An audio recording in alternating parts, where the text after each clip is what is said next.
I never thought a damn coffee mug would be the thing that shattered my life. It was a Wednesday morning. I'd left my travel mug at home in my rush to get the kids ready for school, so on my lunch break, I ran home real quick.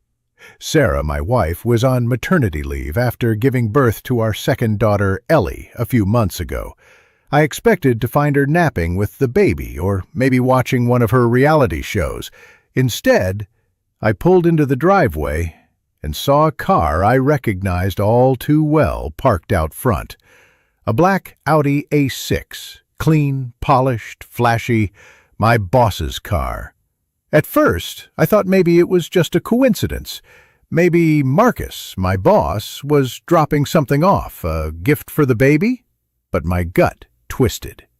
Something felt off. I walked to the door, slow, quiet. I don't know why, but I didn't knock. I turned the knob, unlocked. Inside, the house was dead silent, not even the baby monitor buzzing. Then I heard it. Voices, low, from upstairs. A woman laughing.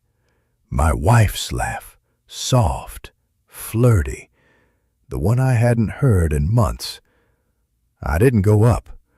I couldn't. My legs locked in place. Like my body knew something my brain was still trying to deny.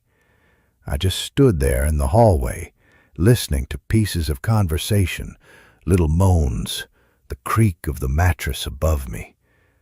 I left, quietly, got in my truck, drove until I didn't recognize where I was anymore. I pulled over in some abandoned gas station lot, hands gripping the steering wheel so tight my knuckles turned white. My wife, my boss, in my house, in my bed. We've been married for 7 years. I thought we were solid. I mean, sure, things weren't perfect after the baby, but I chalked it up to exhaustion and stress. She was distant lately, yes, but I never imagined this. When I finally got the strength to go back home that night, Marcus's car was gone.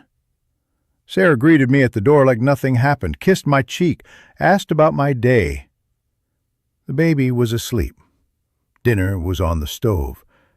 I said nothing, because I wasn't ready yet. I needed to be smart. This wasn't just about her cheating, it was who she cheated with. Marcus controlled my job, my income, my schedule. One wrong move and I'd lose everything, my career, my house, maybe even my kids. But I also knew one thing for certain. They weren't going to get away with it. Not her, not him. No one stabs me in the back and walks away clean. That night, I didn't sleep. I just lay there next to her, staring at the ceiling, listening to her breathing. Calm, peaceful, like she hadn't just stabbed me through the heart a few hours ago. Every time she shifted in her sleep, I flinched. My mind played it on repeat, the laugh, the muffled voices, the creaking bed. I imagined his hands on her, the smug grin he always wore at work now making sense in a whole new, twisted way. But I couldn't let my anger take over. Not yet. I had to be patient. At work the next morning, I walked into the warehouse like everything was normal. I passed Marcus in the hallway, and he gave me that same fake-ass smile he always wore. Clapped me on the shoulder like we were best buddies. "All good with the delivery schedule, Nate?" "Yep," I said. "Running smooth." He had no idea, no clue that I knew. And that gave me power. Back at my desk, I started digging. Phone records, credit card transactions. I knew enough to be dangerous. Sarah had used the same login credentials for years. I guessed the passwords in under 5 tries. What I found made my stomach flip. Hotel charges, midday. One was on our anniversary. A few Uber trips that didn't line up with anything she told me. One dropped her off 2 blocks from his condo. There were texts, too. I couldn't read the content, but the number matched his.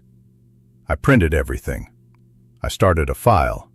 Then I called the one person I thought I could trust. My brother Jason. Jason and I have always had a weird relationship. We grew up close, but after our dad died, things got tense. He borrowed money from me a while back, $5 grand, and disappeared for a few months. Claimed he needed it to get his life back together. Still hadn't paid me back. But right now, I needed someone who hated Marcus as much as I did. And Jason hated him. They used to work together years ago. Something went south, never told me what, but Jason spit venom every time his name came up. He picked up on the 3rd ring. "Yo." "I need a favor," I said. "What kind?" "The kind where you help me destroy someone's life." Silence. Then, "I'm listening." We met up at a bar that night. I slid the folder across the table. Jason flipped through the pages, his face going from curious to disgusted to downright furious. "That smug prick," he muttered. "You seriously caught them?" I nodded. He looked up at me, dead serious. "You ready to go nuclear?" I was. But there was one thing I didn't know then. Jason had secrets of his own. Secrets that would make everything worse. Jason always had that wild spark in his eyes, the kind that made people either follow him blindly or stay the hell away. That night at the bar, he was electric, furious, motivated, but I couldn't shake the feeling that something was off. He kept tapping his foot, glancing at the exit every few minutes, like he was expecting someone to walk in and catch him. Paranoid? Maybe. But I knew Jason. When he was hiding something, he couldn't sit still. Still, I needed him, and for once he seemed genuinely on my side. "This folder," he said, flipping back through the evidence. "You could nuke her in divorce court with this." I nodded. "But you're not ready to do that yet, are you?" "No. I want to hit them both harder. I want to destroy Marcus, not just my marriage." Jason smirked. Then we played dirty. He leaned in close, lowering his voice. "You ever hear of Lincor, the logistics competitor upstate?" "Yeah," I said. "They tried to poach a few of our drivers last year." "Well," he said, sipping his drink, "Marcus might have been taking side deals with them behind your company's back. Maybe using inside info. Someone might have seen some shady contracts. If we got proof of that, he'd go down hard, not just fired, blacklisted." I narrowed my eyes. "How do you know that?" He smiled, too proud of himself. "I know people." That answer didn't sit right with me. Jason barely held a job for more than 6 months, but somehow he had insider info on a multi-million-dollar logistics deal. I didn't press. Not yet. Instead, I asked, "What's in it for you?" He leaned back in his chair, tossing back the rest of his whiskey. "Just a little payback. That bastard ruined my shot years ago. I want to see him bleed." I wanted to believe him, but something told me there was more to it. We made a plan. Jason would dig into Marcus's finances through his contacts. I'd play it cool at work, pretend I knew nothing, gather more evidence, and keep my head down. That weekend, Sarah's parents invited us over for dinner. She insisted we go, said we hadn't done family things in a while. I agreed, acting like I was trying to fix things. She seemed almost relieved. She even held my hand in the car. I wanted to rip it away. Her dad made his usual dry jokes. Her mom talked endlessly about the baby, It was a painfully normal evening. Until Jason showed up, uninvited. He strolled in, claiming he was just in the area. Sarah looked stunned. A flash of something crossed her face. Panic? Guilt? It was quick, but I caught it. And that's when I started to question everything.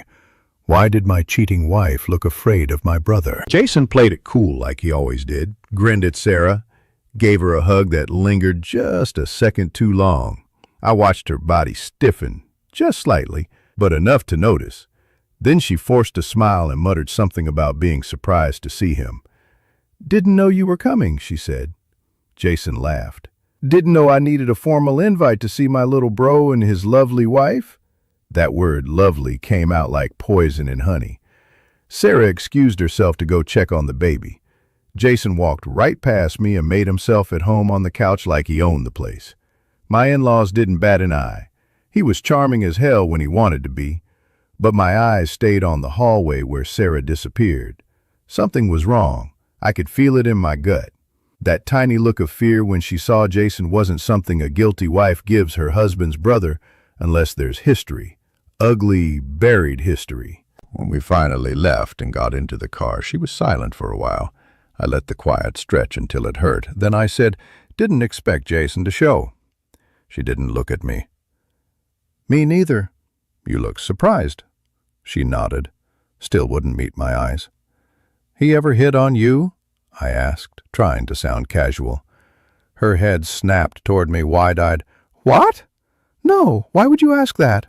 I shrugged. "He's just Jason." She hesitated. "Too long." "No," she said again, softer. "It's nothing like that." But I didn't believe her, not anymore. I started watching her differently. The way she reacted to texts, how quickly she locked her phone when I walked in the room. The little things you ignore in a healthy marriage, but now? Every move she made looked suspicious. Meanwhile, at work, Marcus was acting even cockier. He called me into his office to talk promotion, said he'd been impressed with my numbers and wanted to put me up for a leadership program, the kind that could bump my salary by 40%. I stared at him across his fancy desk thinking, is this guilt or bait? Because the same man who was sleeping with my wife was now offering me a golden ticket. I nodded, thanked him, played the part, but I walked out of that office more determined than ever to rip him apart. Later that night, I got a text from Jason.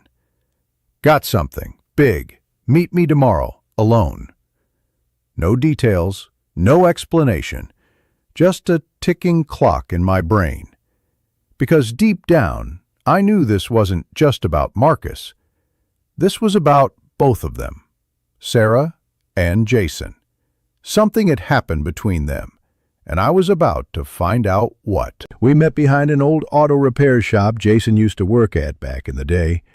The kind of place that smelled like rust and cigarettes, long after the mechanics packed up and left. He was already there, leaning against his truck, flipping a coin between his fingers like he was auditioning for a mob movie. "About time," he said. "You ready for this?" "I don't even know what this is yet," I replied. He handed me a folder, thinner than the last one, but heavier somehow. I opened it. Inside were photos, grainy, low-res shots taken from a distance. One showed Marcus sitting at an outdoor cafe. Across from him, Sarah. Not from last week, not even from this year. The timestamp said March, 2 years ago. Another photo, Marcus at a gas station, pulling cash from an ATM. Behind him, clearly visible in the background, was Jason, watching. I looked up. "How long have you known?" Jason lit a cigarette and took a slow drag. "Longer than I should have." "Then why the hell didn't you tell me?" He looked away.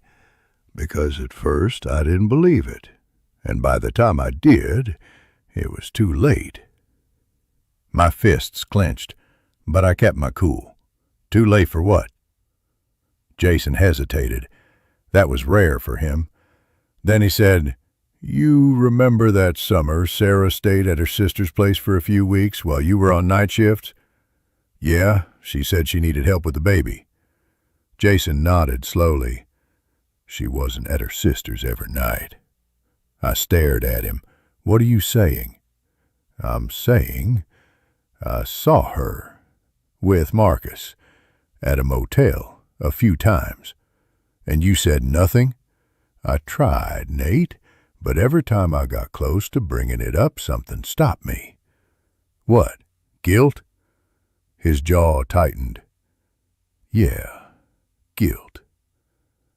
I knew that look, that tone. It wasn't about Marcus anymore. I stepped closer. "What did you do?" Jason looked me dead in the eyes. "I slept with her. Once, a long time ago, before Ellie was born."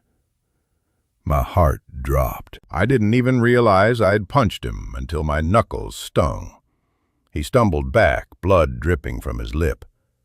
"You slept with my wife?" "I didn't know, man. I didn't mean for it to happen. It was one night. We were drunk, you were working double shifts, and she came to me." I stood there, shaking. My own brother, my wife. And suddenly, everything made sense. The looks, the awkwardness, the silence over the years. "You think Ellie's mine?" he asked quietly, almost to himself. I froze.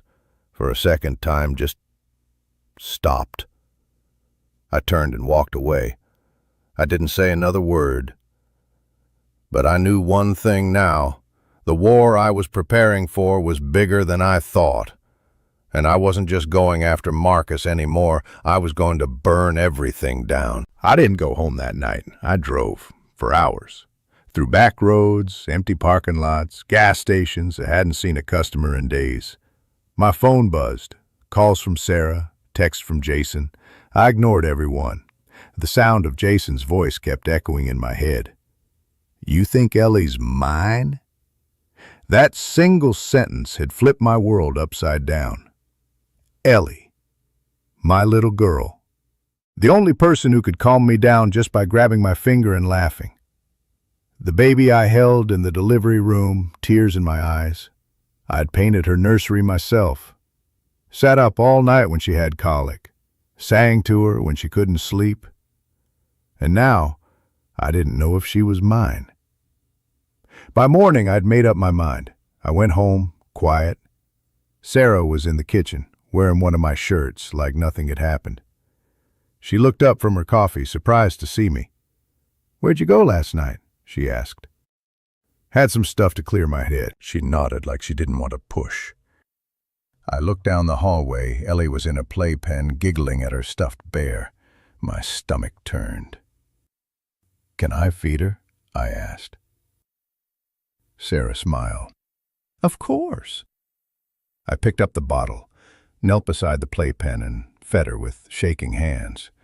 My baby looked up at me like I was her whole world, and maybe I still was. But I needed the truth. That night, when Sarah was in the shower, I took the chance. I swabbed the inside of Ellie's cheek with a Q-tip, sealed it, labeled it. I'd already ordered a private DNA kit the night before from my phone. Overnight delivery. I mailed it the next morning before work. The wait would be hell, but I had no choice. I needed answers. At work, Marcus was being unusually friendly. He handed me coffee, asked about my kids, complimented my team's numbers like we were old pals. I smiled, thanked him, but inside, I was memorizing every word. I was preparing. That night, Sarah tried to initiate sex. It caught me off guard. We hadn't been intimate in weeks. She slipped under the covers, touched my arm, whispered, "I miss us." I looked at her, really looked at her. She was either a world-class liar or completely convinced I didn't know. I leaned in, kissed her cheek. "I miss us too," I lied. because now I was playing the game. I needed her comfortable. I needed her off guard. If she thought I was still clueless, she'd slip up again. Maybe with Marcus, maybe with Jason, maybe with someone else I hadn't even discovered yet. But one thing was clear, this wasn't about heartbreak anymore. It was about control. And I was taking mine back. One move at a time. 3 days. That's how long it took for the results to show up. It came in a plain white envelope. No logo, no markings, just my name, typed neatly across the front. I stared at it in the mailbox, feeling like I was holding a live grenade. Inside that paper was the answer to the question I never thought I'd have to ask. Was Ellie mine? I didn't open it right away. I brought it inside like it weighed 1,000 pounds. Sarah was in the backyard with the kids, pushing Ava on the swing while Ellie lay in a bouncer under a sunshade. They all looked so perfect, a picture of a happy family. Too perfect. I slipped upstairs and shut the door to our bedroom, sat on the edge of the bed, ripped the envelope open. 2 pages, my name, Ellie's name, percent match, 0.0%. My heart sank. No match. Not even close. She wasn't mine. I sat there, frozen. It felt like the ground dropped out from under me, like I was free falling into a void I never knew existed. Everything I thought I knew, gone. That tiny laugh, the way she gripped my shirt when I held her, her smile that looked just like mine. All a lie, I told myself. I don't know how long I sat there before I heard the door creak. Sarah stood in the doorway, holding a basket of laundry. She paused when she saw the paper in my hands. Her smile faltered. "What's that?" I stared at her, cold. "Nothing," I said, folding the page neatly and sliding it back into the envelope. She gave a nervous laugh. "You look like you saw a ghost." "You could say that." I walked past her, envelope tucked under my arm, and left the room without another word. Later that night I sat alone in the garage with a beer, staring at the concrete. I was numb, angry, but mostly hollow. I didn't cry, I didn't scream. I just planned. Because the old me, the trusting husband, the forgiving brother, the loyal employee, was dead. I had one goal now: expose them all. I started with Marcus. I used a burner app to clone Sarah's number and sent him a simple text. "I miss you. Can we talk? S." He replied almost instantly. "Tonight, your place?" Bingo. I set up hidden cameras around the house, motion-triggered, cloud-synced, labeled them innocently: baby monitor, doorbell, light sensors, nothing that would raise suspicion. I needed evidence, solid, damning evidence. For court, for leverage, for revenge. Let them dig their graves with their own hands. Let them lie, cheat, and smile into the lens. Because soon enough, I'd be showing the world exactly who they were. And when I was done, no one would look at them the same again. That night, I didn't sleep. I watched. My phone was synced to the cameras I installed.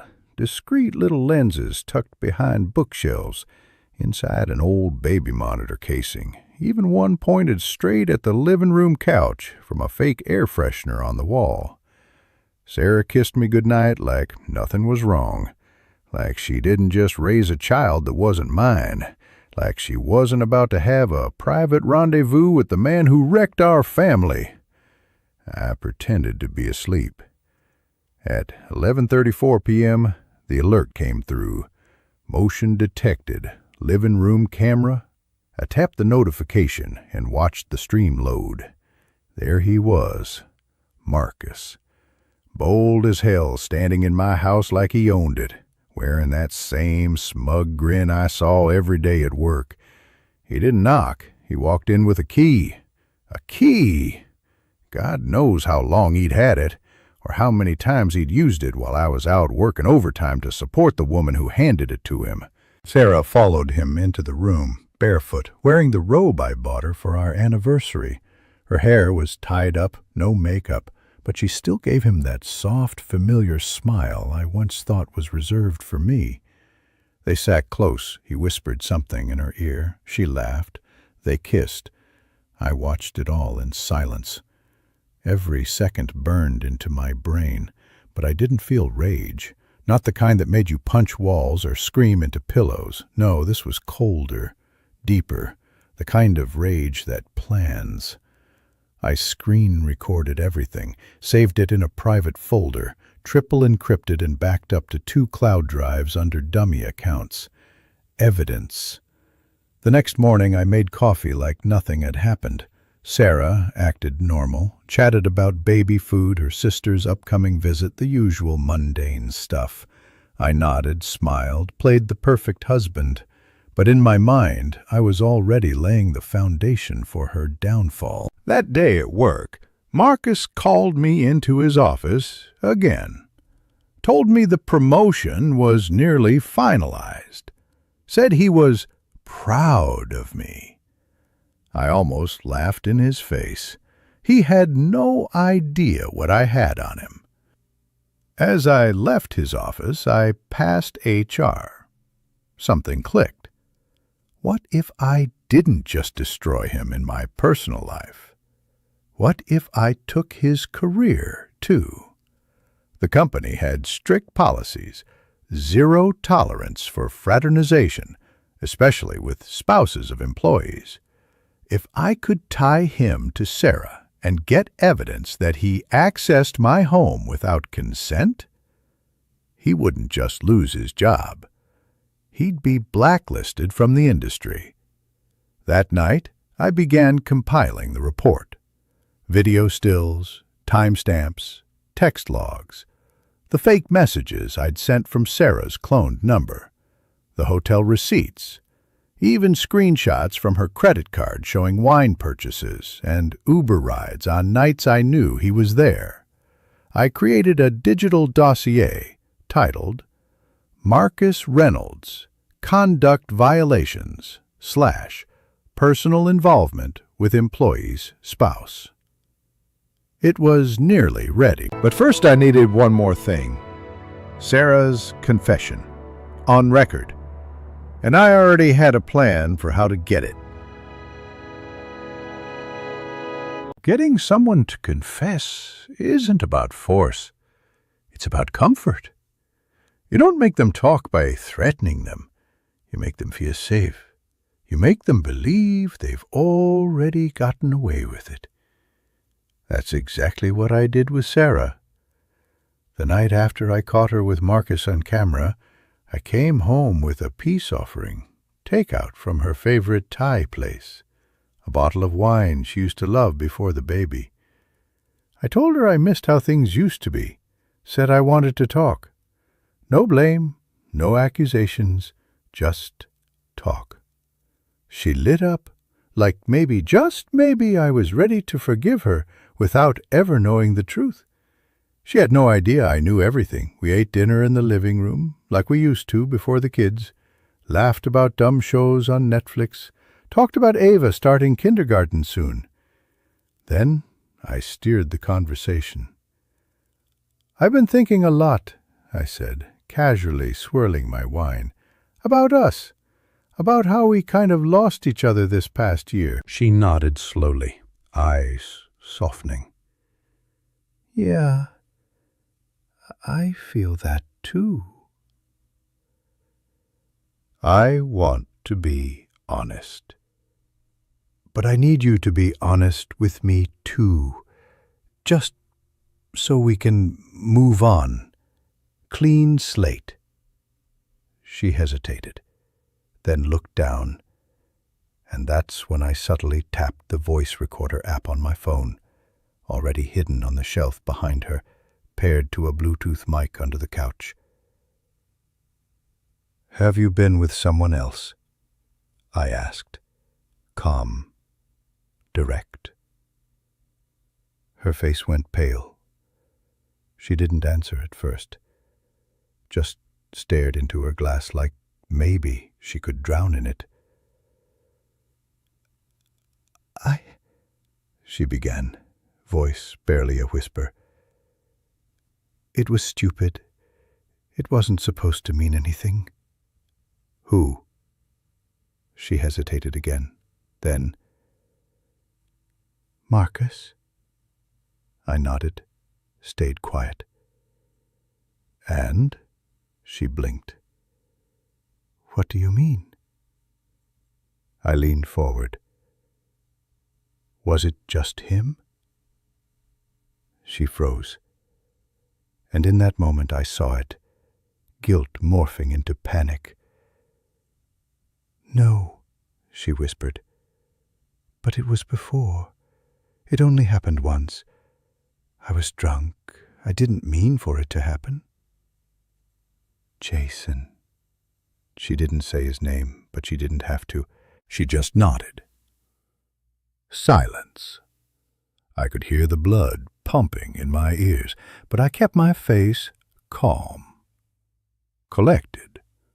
She reached across the table, touched my hand. "I was lonely. You were always working. I didn't know how to tell you I felt invisible." I looked at her, the woman I once thought was my forever, and realized she wasn't even sorry. Not really. She was sorry she got caught in her own head. Sorry her fantasy life with Marcus and lies with Jason were collapsing. But regret? That wasn't there. I ended the recording, saved the file, backed it up. Now I had everything. The affair on video, the timeline from receipts and messages, and now her voice admitting it all. It was almost time, but not yet. I still had to deal with one more problem. My brother. I met Jason at the same dive bar we'd used before, the one with sticky floors, dim lights, and a jukebox that hadn't worked since Bush was president. Fitting place for what I had to say. He was already there, sipping beer like nothing had changed. No bruises from my last punch, no guilt in his expression. Just that smug, cocky grin he always wore when he thought he still had control. He raised his glass when I walked in. "Brother of the Year returns." I sat across from him without a word. He chuckled. "So, what's the crisis now? Sarah text you again?" I leaned forward and placed my phone face up on the table. Pressed play. Her voice filled the space between us. "It was stupid. It wasn't supposed to mean anything." "Jason, it only happened once." His smile dropped. He leaned back slowly, beer forgotten. "You recorded her?" I didn't answer. Just let the silence hang heavy. "I should have told you sooner," he muttered. "You should have kept your hands off my wife." He looked genuinely conflicted for a moment, but I didn't care. That ship had sunk the moment I opened that envelope and saw Ellie wasn't mine. "I didn't come here to fight," I said. "I came here for answers." He raised an eyebrow. "Answers to what?" "To how deep this goes." He narrowed his eyes. "What are you talking about?" "I think Marcus was paying you." Jason laughed. "Come on, man. Seriously? You suddenly knew about his dealings with Lynn Corp. You show up out of nowhere after months of silence.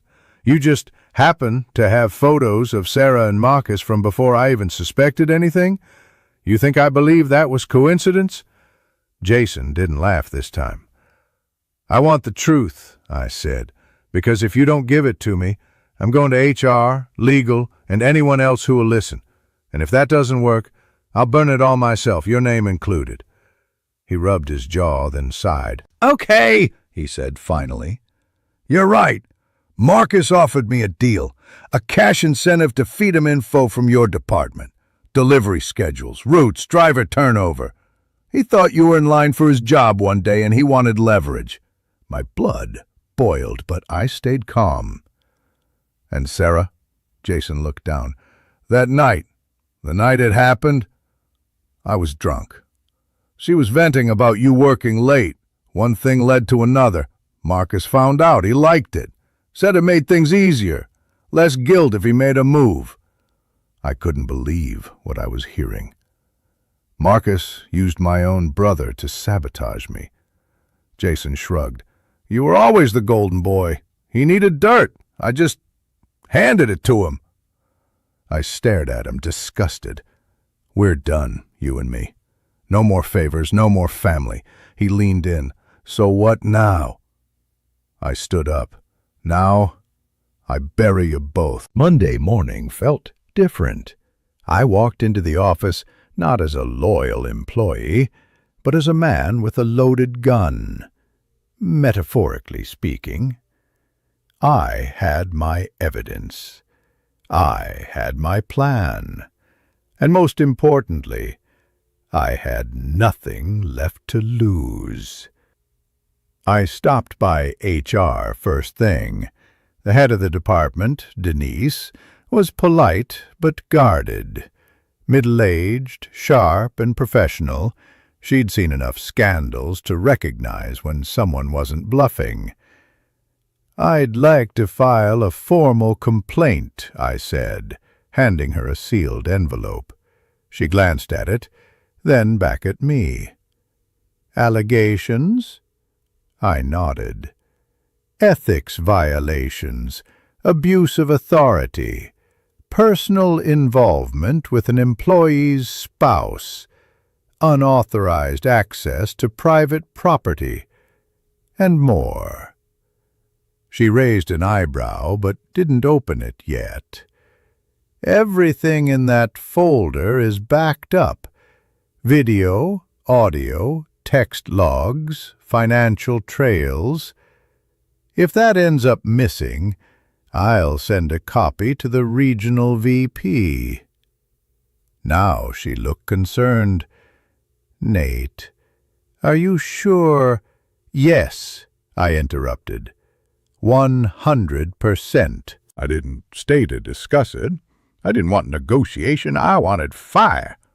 Let them read the details. Let them see the camera stills. Marcus entering my house. The time-stamped video of him with my wife. Let them hear her confession in crisp audio. Let them see how he manipulated the promotion process, using his position of power to interfere in my personal life. I wanted every page to cut like glass. By noon, Marcus was called into HR. I watched from my desk as he walked past, confident, oblivious. But when he came back out, that swagger was gone. His jaw was tight. He didn't look at anyone. He slammed his office door so hard the glass rattled. I smiled.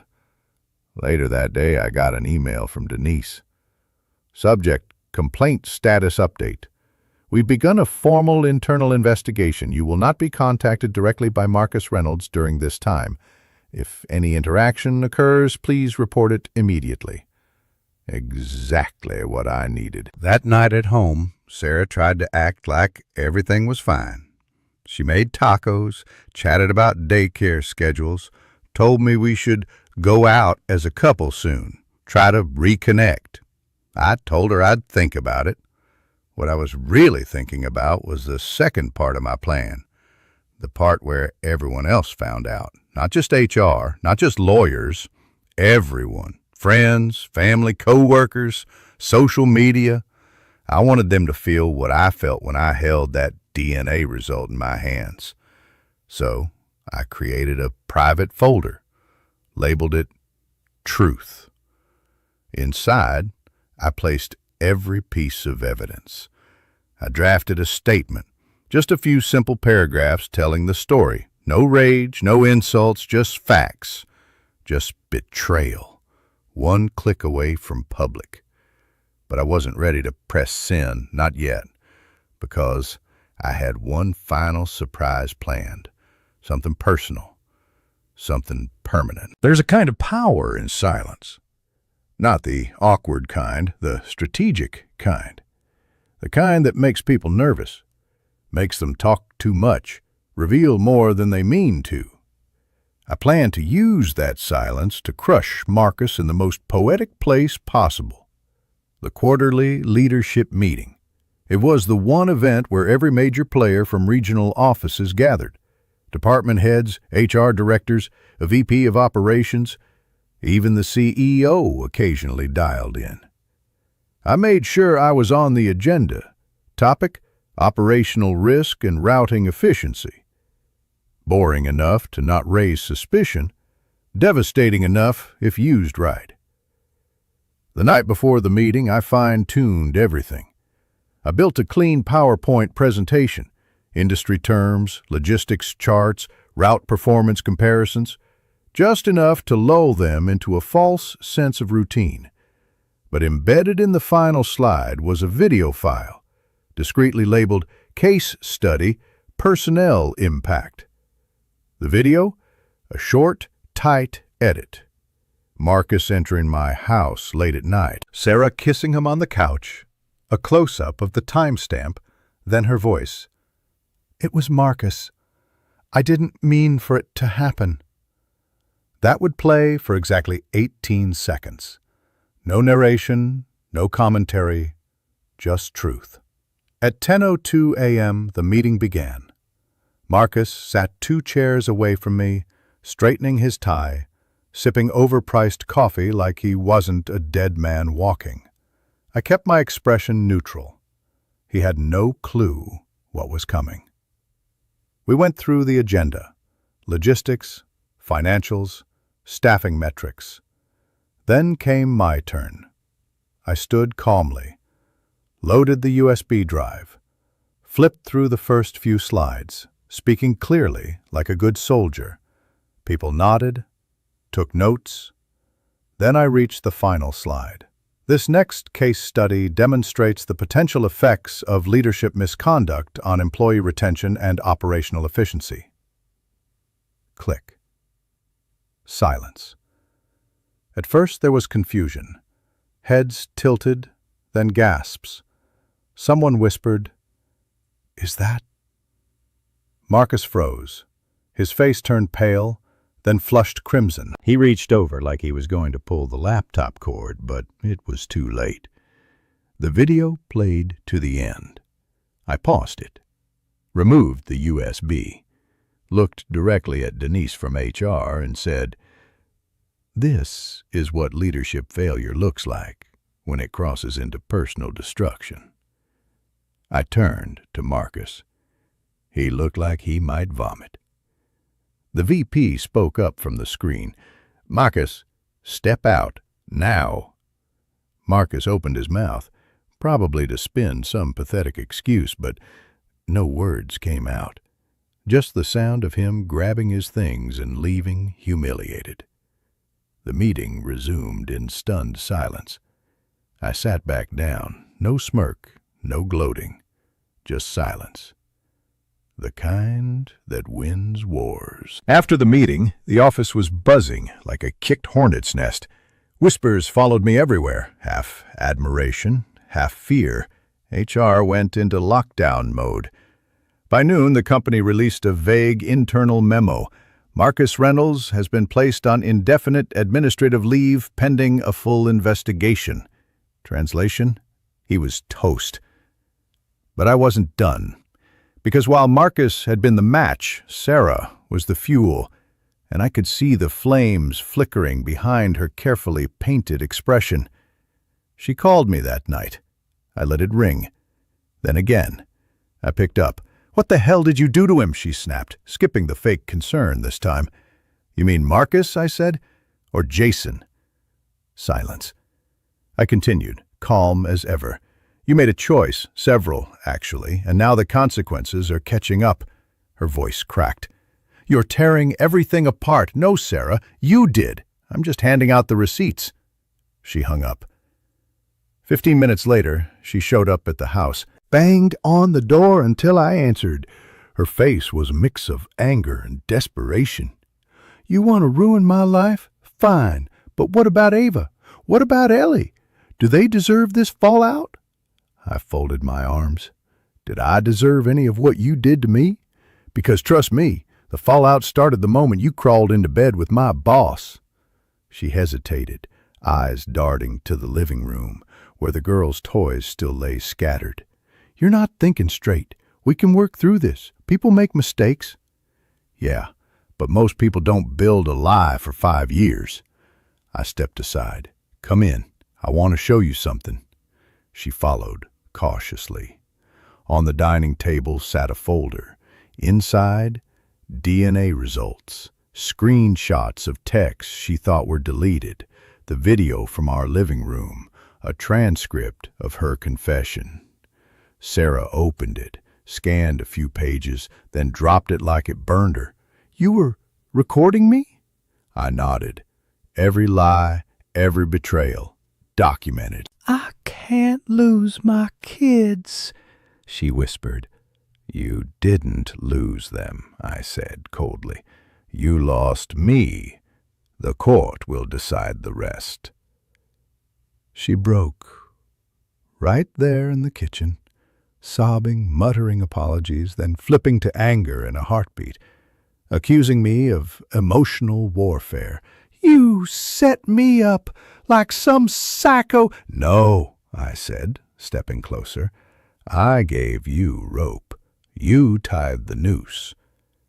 She left in a daze, but I knew that look in her eyes. It wasn't guilt, it was fear. Because now she realized she'd never been in control, not of the marriage, not of the affair, not of me. And she knew her chapter was about to end. I thought I was nearing the finish line. Marcus was out, Jason was exposed, Sarah was crumbling, but life has a way of twisting the knife when you think the bleeding's over. It came from someone I hadn't spoken to in months. Molly, one of Sarah's oldest friends, the kind who posted throwbacks with captions like, "Miss this day, period," and still tagged everyone, including me. She messaged me out of nowhere. Nate, I need to tell you something. I should have said it earlier. I feel sick holding it in. At first I thought it was pity. Maybe she just wanted to dump some moral support and vanish again. But what she sent shattered the last piece of illusion I had left. Sarah lied to you about Marcus being the first. He wasn't. There was an attachment, a screenshot of texts dated over 6 years ago. Sarah and Jason. Not the night she confessed to me, another night, older, longer. Sarah, I can't believe we got away with that. Jason, we always will. He'll never look at us and suspect a thing. Sarah, I feel so guilty when he holds me after, but I can't stop thinking about you. 6 years ago, that meant their affair didn't happen once. It started before Ellie was even born. Before Marcus. Before any of the unraveling. I stared at the screen for what felt like hours. My body didn't move. My mind couldn't settle on a single emotion. Rage, sadness, disgust. They all tangled together like barbed wire. I called Molly. She answered after one ring. I'm sorry, she blurted out. I didn't know it would go this far. You knew? I was there that night, she confessed. It was a party. You were out of town. They snuck off together. Everyone assumed you knew, or didn't care, or that it was just some weird arrangement. But after the baby came and Sarah shut it all down, I figured it was over. My voice shook. Did Sarah ever question if Ellie was mine? She did, once. But Jason told her not to test it. Of course he did. If the test came back and proved Ellie wasn't mine, I might have left. That would have ended the little game they were playing. The family image, the mask. Jason didn't want the truth. He wanted control. I ended the call and sat in the dark. Ellie was in her room, just down the hall, still calling me daddy, still asking me to read to her at night, and I did, because I loved her. But the truth was poisoning everything now. They didn't just break my marriage.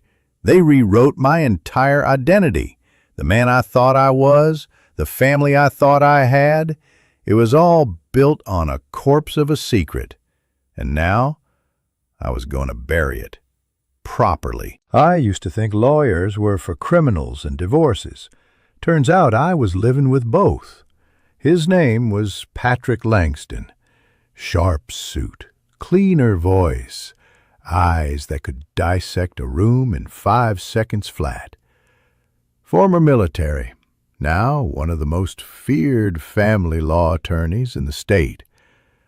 I handed him everything, documents, screenshots, the video, even Molly's forwarded messages. He didn't flinch once. When I finished laying it out, he sat back, crossed his arms, and asked, "What outcome do you want?" I said nothing for a moment. Then I looked him in the eye.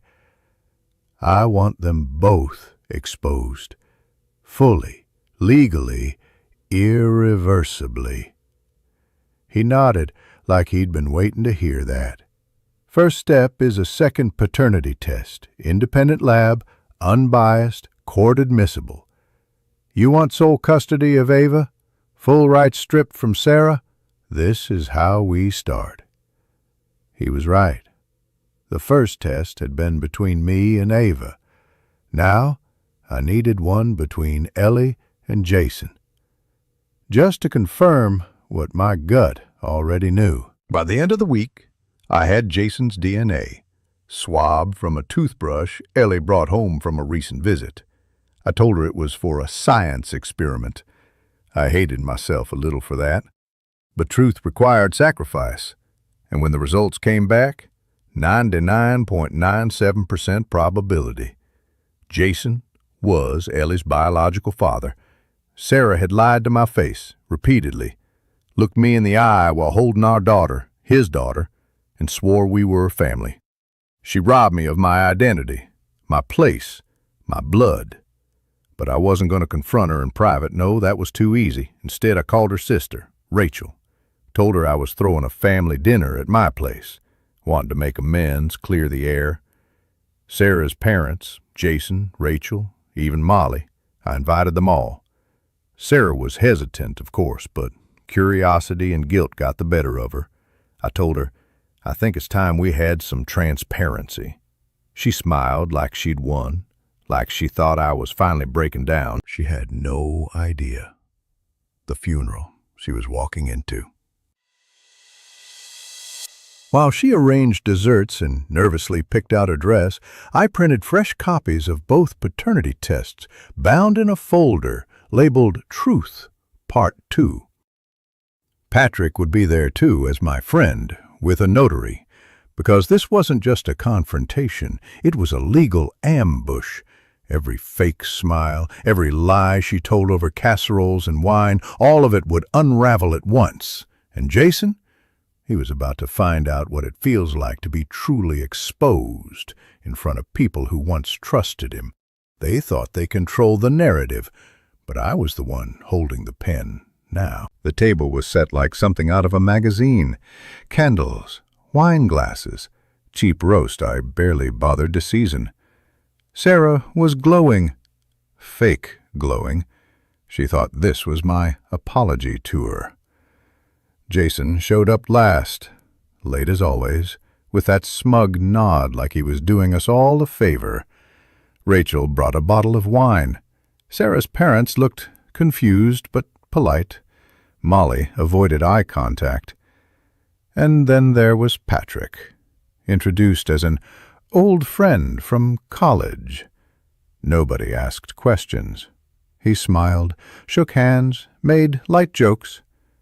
They had no idea he was a loaded weapon.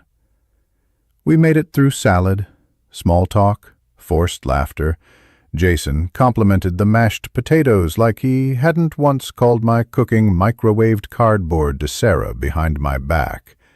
Then, as plates were cleared, I stood up, tapped my fork against a glass. Everyone turned. Sarah smiled nervously. "Uh-oh, is this a toast?" I shook my head. No toast, just truth. I placed the folder on the table. "This," I said, "is everything you never wanted me to find." Sarah's face went pale. Jason stiffened like he'd swallowed glass. Rachel looked between them, confused. I opened the folder. Page 1, my paternity test with Ava. Page 2, the test linking Ellie to Jason. Page 3, transcripts. Page 4, video screenshots. Page 5, notarized statements from Molly and, surprise, Rachel herself, who had once walked in on Jason and Sarah in a car back in 2018, but was sworn to silence. I read it all aloud, word for word.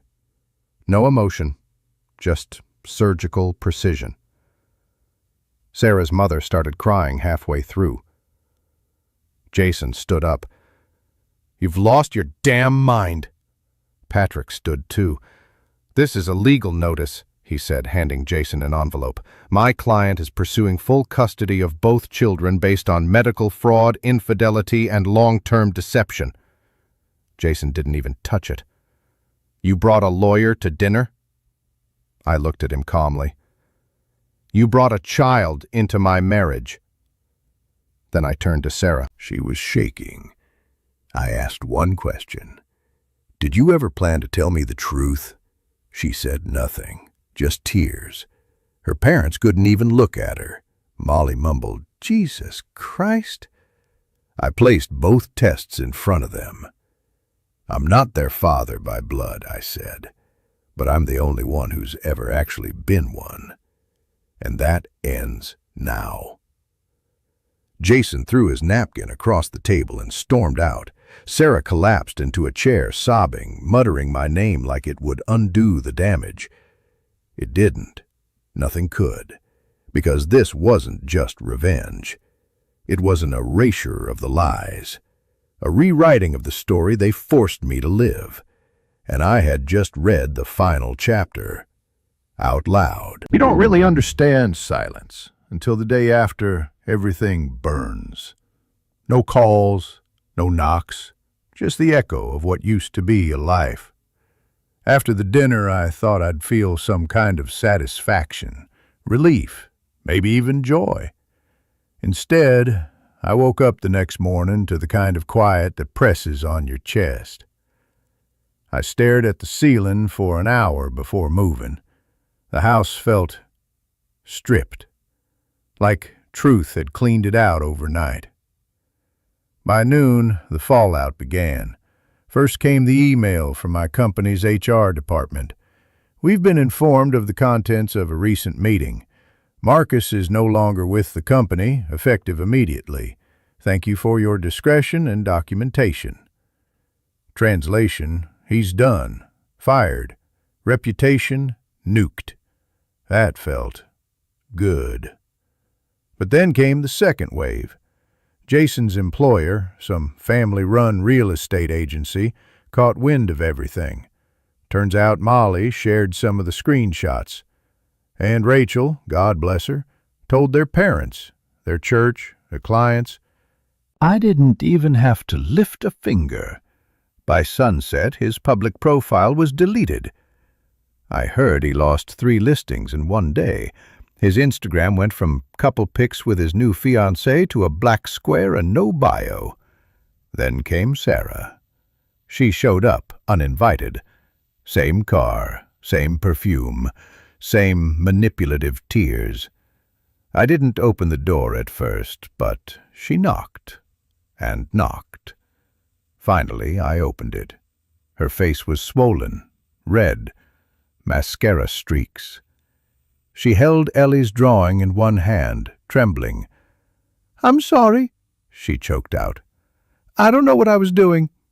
I was broken. I was scared. You were always so together. I needed chaos to feel alive." Chaos. That's what she called it. "Do you think I wanted to hurt you?" she whispered. "I didn't know how to stop." I stood there, just staring at her. "You didn't just hurt me," I said slowly. "You built a fantasy and let me believe it was real. You used my love as a mask." She stepped forward. "I can fix this. We can fix this. I'll do anything. Therapy, counseling, DNA counseling, whatever you want." I laughed, not because it was funny, because it was insulting. She wanted to tape together a life she knowingly shredded. "No," I said flatly. She dropped to her knees on my front porch. The neighbors saw, one even took a photo. I didn't care. I just closed the door. Not in anger, not in hate, in peace. Because the woman outside wasn't my wife. She was a stranger who'd stolen years from me, and now I was finally taking them back. I thought closing the door on Sarah was the end. It wasn't. It was the beginning of her next move. For about a week, things were quiet. I started rearranging the house, donated her clothes, removed family photos, even bought a new mattress. It felt symbolic, like I was scrubbing out her scent from every fiber of my home. Ava stayed with me most nights. Ellie split her time between our house and Jason's, though I could tell she didn't feel at home in either place anymore. She asked me once, "Am I still your daughter?" I knelt down and said the only honest thing I could. "You will always be my daughter, no matter what paper says." That night, she cried herself to sleep in my arms. And then came the envelope, plain, cream-colored, slipped under my front door like a cursed invitation. Legal notice. Sarah was filing for temporary full custody of both children, claiming I was emotionally unstable and that recent events suggested the environment in my home was not conducive to their emotional safety. It was a joke, a desperate swing. But the paper was real. The court date was set. The consequences, if I lost, were unthinkable. I called Patrick immediately. "She's trying to flip the script," he said, voice calm but hard. "Classic narcissistic pivot. Destroy the victim, then paint herself as the protector." "She doesn't care about the kids," I muttered. "This is leverage." "Exactly," he agreed. "We'll file a counter motion. You have documentation, witnesses, the paternity tests, the video. Judges don't look kindly on calculated deception, especially when children are involved." But still, the fear crept in. What if the judge bought into her act? What if her tears landed better than my facts? Jason wasn't mentioned in her motion at all. Not once. It was clear they were distancing from each other in public, playing separate games now. He wanted to disappear quietly. She wanted control. I started preparing. We gathered evidence, character statements, medical reports, school records proving I'd been the primary caregiver, even Ava's drawings, one labeled, "My Daddy Keeps Me Safe." The real gut punch came when Sarah showed up at Ava's school, unannounced, trying to pick her up early. The school denied her. I had already filed emergency paperwork blocking any unilateral moves, but still, Ava was shaken. "Why did Mommy say you were dangerous?" I had no answer that made sense to a 6-year-old, so I held her close and whispered, "Sometimes people lie when they're afraid of losing." And Sarah was terrified of losing me, not because she loved me, but because without me, she had no more story to hide behind. The courthouse smelled like old wood and cold metal, like judgment. I sat in a stiff chair next to Patrick, dressed in my best suit, the one I bought for our anniversary years ago. Funny, That night I wore it for love, today for war. Sarah entered looking polished, controlled, the perfect wounded mother. Tight bun, modest dress, tissues peeking from her sleeve like she'd rehearsed it. She didn't look at me once. Jason wasn't there. Of course not. Cowards never walk into crossfire. The judge was a woman in her 50s, stern, no nonsense, the kind you pray has seen through thousands of liars. Sarah's lawyer went first. He painted a masterpiece of manipulation, that I'd become erratic and obsessed with revenge, that I'd humiliated her publicly, traumatized the children, and created an unsafe environment at home. He even referenced my dinner, a calculated ambush designed to embarrass and emotionally harm the mother of his children. Sarah dabbed her eyes with a tissue right on cue. The judge listened. Really listened. Then she looked at Sarah, and for the first time, Sarah looked small, not sad, not sympathetic, exposed. After a recess, the ruling came swift and sharp. Joint legal custody. Primary physical custody awarded to me. Supervised visits for Sarah until psychological evaluation was complete. Jason barred from being present during visitations. I didn't cheer. I didn't smile. I just let out the breath I'd been holding for months. Outside the courthouse, Sarah tried to speak to me. I walked right past her, because I wasn't looking for apologies anymore. I was looking forward. I clenched my jaw, but said nothing. Then Patrick stood. He didn't raise his voice, didn't grandstand. He simply laid out fact after fact, the paternity results, the hidden affair, the lies sustained over 6 years, the recordings, the statements from teachers, friends, even the pediatrician, all confirming I'd been the consistent caregiver, the stable one, the one who showed up. Then he dropped the photo. Ava's drawing. Stick figures.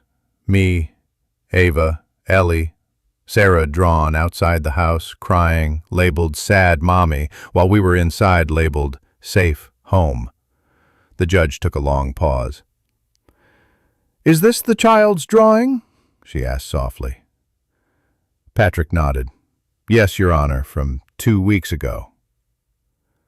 Then it was my turn to speak. I didn't try to act. I didn't cry. I just told the truth. "I didn't ask for this," I said. "I didn't try to ruin her. I only asked for honesty. She turned lies into normalcy and asked me to live inside of them. Now she wants to call me unstable for trying to protect the truth." The judge listened, really listened. Then she looked at Sarah. And for the first time, Sarah looked small. Not sad, not sympathetic, exposed. After a recess, the ruling came swift and sharp. Joint legal custody, primary physical custody awarded to me. Supervised visits for Sarah until psychological evaluation was complete. Jason barred from being present during visitations. I didn't cheer, I didn't smile. I just let out the breath I'd been holding for months. Outside the courthouse, Sarah tried to speak to me. I walked right past her, because I wasn't looking for apologies anymore. I was looking forward. Life after war is quiet. Not peaceful, just quiet in that strange, echoing way. Weeks passed. The girls settled into a rhythm. Ava started calling the new place our home instead of Dad's house. Ellie no longer flinched when the word truth came up in conversation. We got a dog, small, loud, protective like her owner. Sarah stayed away after the custody ruling. She texted once, asking for a second chance at communication. I didn't answer. I didn't block her either. Let silence do the speaking. Then came Jason's final act. He filed a wrongful termination suit against my company, claimed I manufactured a smear campaign and weaponized private information.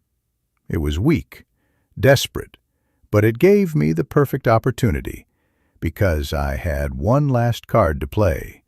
I scheduled a meeting with the company's board, walked in with a flash drive and a printed portfolio. Jason's texts, the ones to Sarah, bragging about making me look stupid. His drunken rant and a voicemail to Rachel, mocking his own clients. Even an HR complaint filed years ago, one Sarah had convinced me to ignore, about Jason making inappropriate jokes to an intern. I didn't just hand over dirt. I buried him in it. The lawsuit was dropped the next day. Jason, blacklisted in our field. No more real estate, no more consulting, nothing. He took his LinkedIn offline. His house, the one he bought for him and Sarah, foreclosed.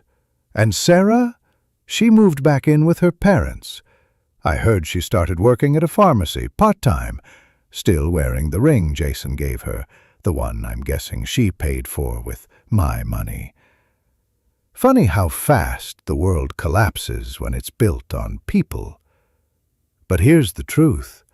I didn't want revenge in the end. Not really. I wanted clarity. I wanted to stand in a room with my daughters and know the love between us wasn't poisoned by a lie. And now I do. Last night, Ellie asked if she could call me Dad again. I didn't cry.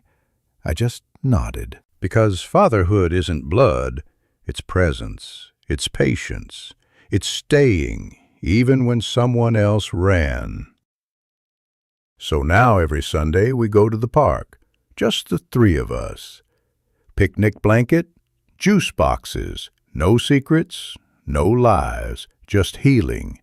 And every now and then I look up at the sky and smile, because they tried to bury me in the dark, but all they did was plant me somewhere I could finally grow.